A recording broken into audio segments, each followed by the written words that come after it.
And you've just heard DJ Rawzi and Alex Tronic and Bumper Rolling. And I'm delighted to be joined by both now. Hello there.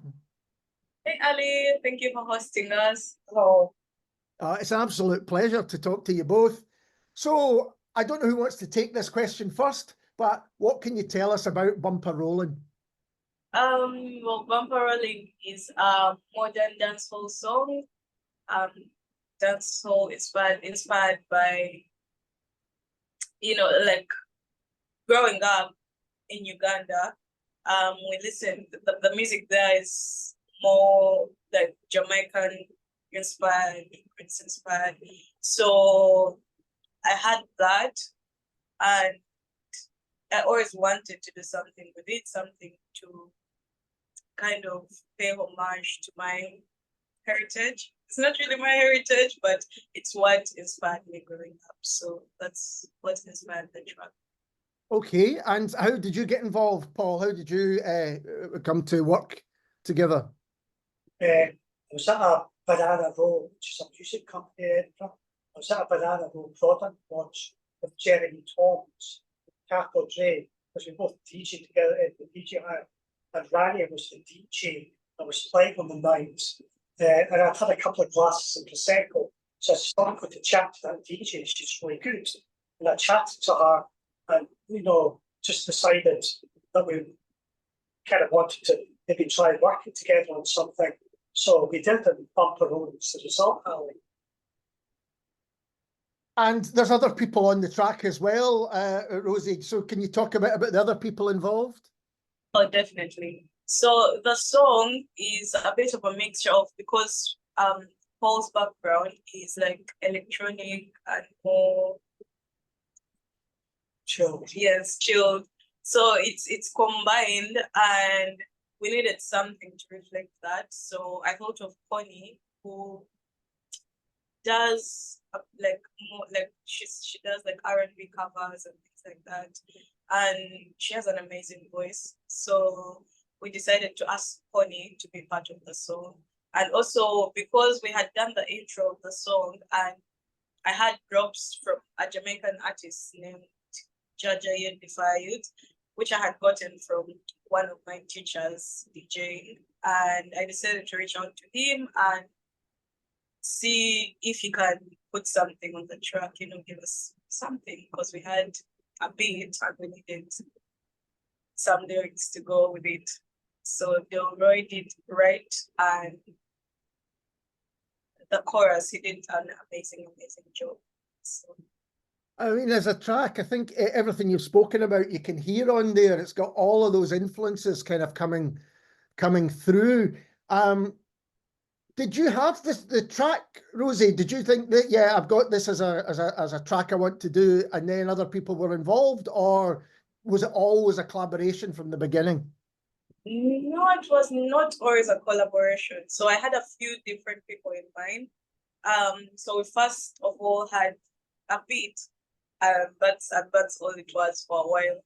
And then for weeks, I thought of different people. I had spoken to Connie about it, Constance, who did the vocals, and she had it with her for a while.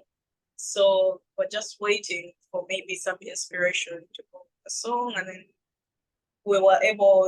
I spoke to Delroy, and in an hour, he was back. He had written lyrics for the whole song.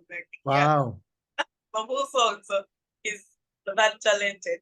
He had done the full song, but we only wanted a bit of it because we wanted it to be both female and male vocals on the song.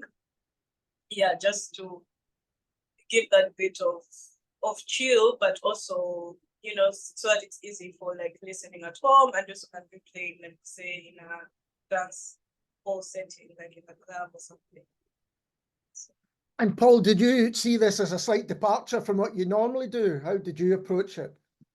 Well, it definitely is a departure, Ali, but I think I'm quite strong with beats. So, yeah, kind of had some nice chords. And then it was just a question of sitting with Rania to get the right beat together. We just went through lots of beats, lots of ideas, and it was just kind of like just putting things together that we thought sounded good.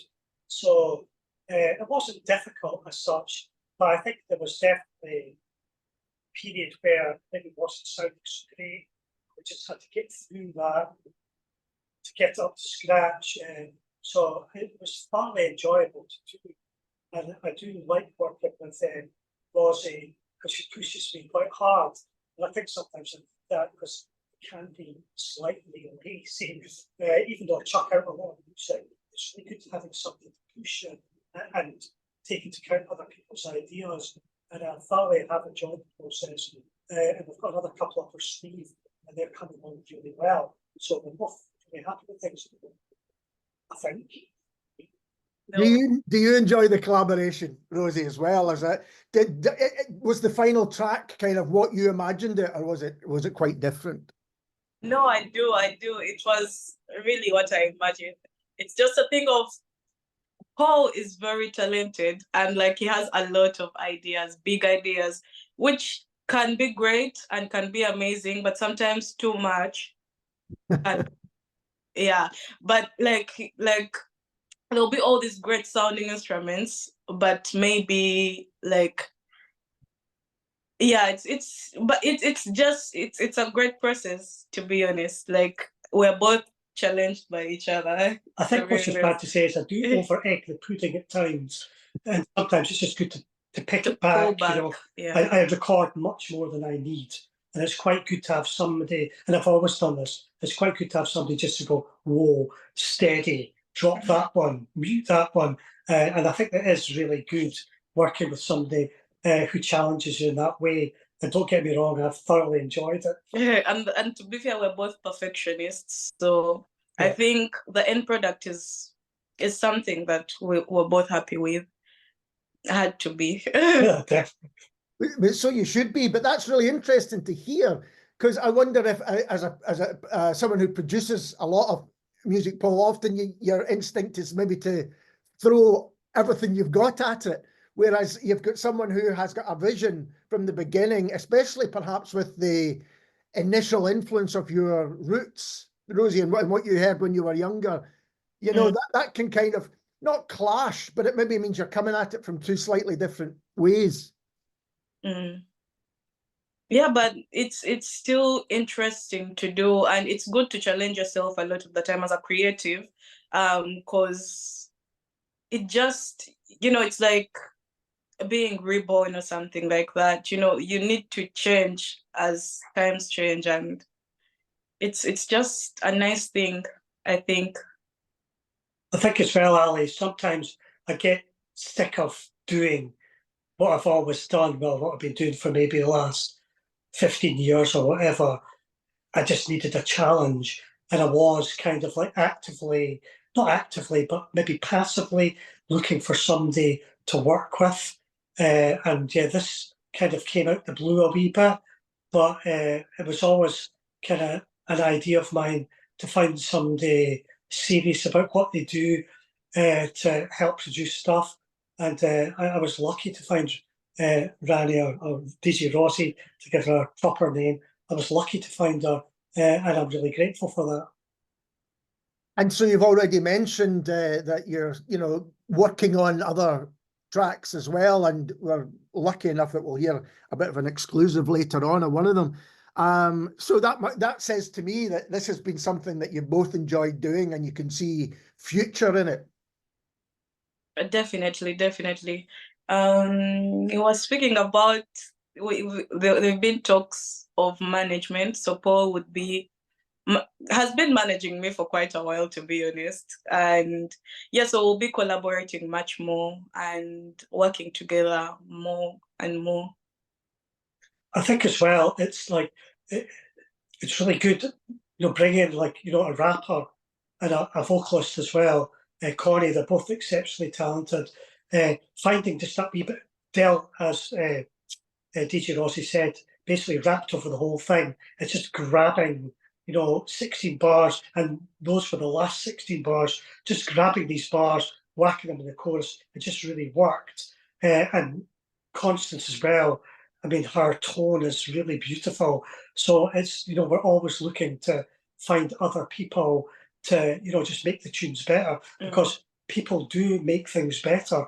As you know, this collaboration, there's kind of 4 people on it, and it's, you know, all the better for it. So we'll be looking to do the same in the future. Just find the right people, you know, with the right licks to move it forward. But yeah, it's great.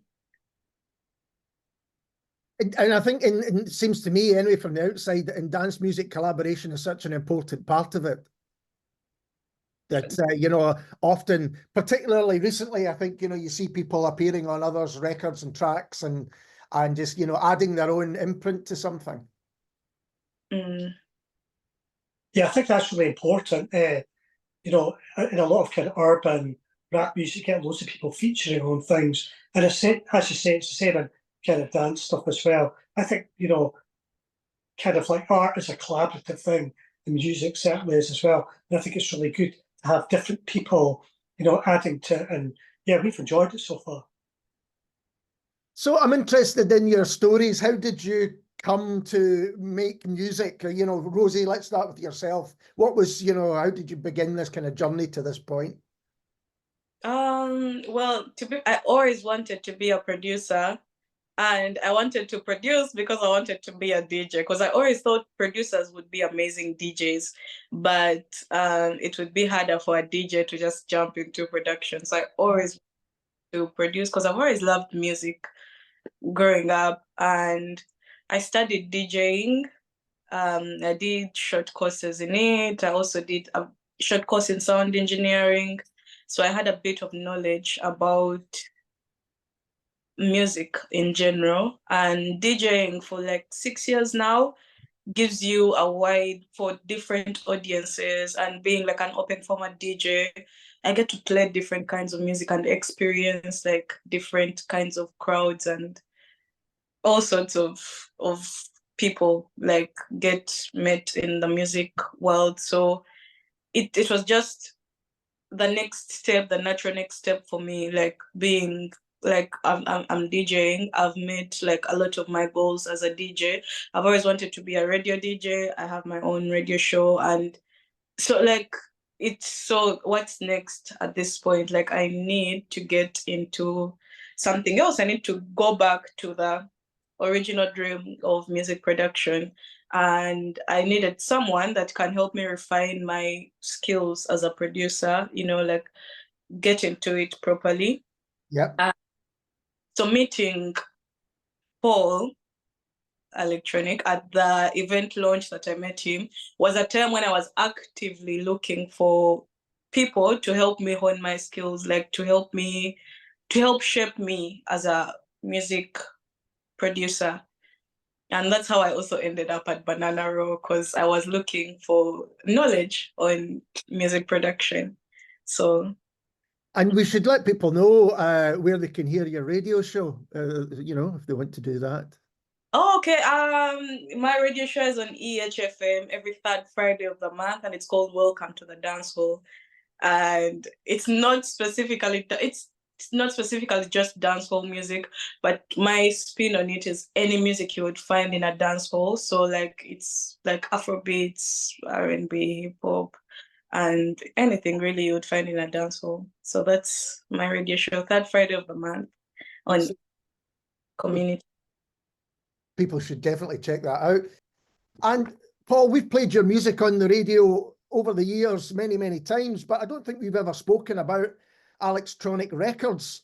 How did that come about? How did you kind of start with Tronic? Well, essentially, I was a drummer for years. When the band split up, I started buying a lot of kind of cheap drum machines and things and second-hand jobs in Leith, Edinburgh, where I'm from.